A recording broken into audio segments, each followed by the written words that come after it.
نحمدہ ونصلی ونسلم علی رسولہ الکریم اما بعد فاعوذ باللہ من الشیطان الرجیم بسم اللہ الرحمن الرحیم۔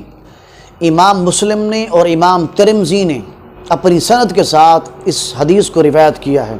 حضرت ام المومنین عائشہ صدیقہ طیبہ طاہرہ رضی اللہ تعالی عنہا سے روایت ہے، فرماتی ہے کہ آقا حضور نبی اکرم صلی اللہ علیہ وسلم شاہ فرمایا، فجر کی نماز کی 2 رکعت سنت دنیا وما فیہا سے افضل ہیں۔ فجر کی 2 سنتیں دنیا وما فیہا، آسمان سے لے کر زمین تک، عرش سے لے کر فرش تک، مشرق سے لے کر مغرب تک، شمال سے لے کر جنوب تک، اس آسمان اور زمین کے اندر کتنے خزانے چھپے ہوئے ہیں، کتنی نعمتیں ہیں اللہ تعالیٰ کی۔ آقا علیہ السلام شاہ فرماتے ہیں لیکن ان تمام خزانوں سے،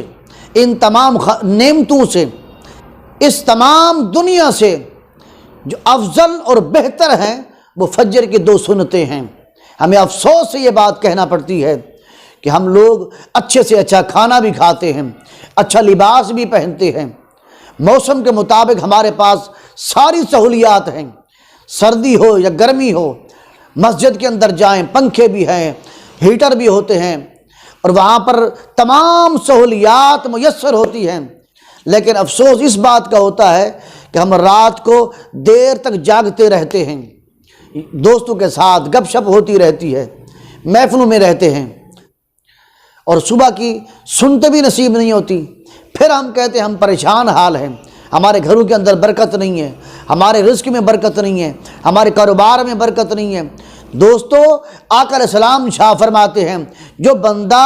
صبح کی 2 رکعت نماز سنت پڑھ لیتا ہے، گویا کہ اس کو اللہ جل مجدہ دنیا و ما فیہا کی ساری نعمتیں عطا فرما دیتا ہے۔ امام طبرانی فرماتے ہیں، حضرت عبداللہ بن عمر رضی اللہ تعالی عنہ روایت کرتے ہیں، ایک بندے نے عرض کی، یا رسول اللہ صلی اللہ علیہ وسلم، مجھے کوئی ایک ایسا عمل بتائیے جس سے مجھے نفع حاصل ہو۔ آقا رسول اللہ صلی اللہ علیہ وسلم شاہ فرمایا، فجر کی 2 رکعتوں کو لازم کر لو، اس میں بہت بڑی فضیلت ہے، فرمایا اس میں بہت بڑی برکتیں ہیں۔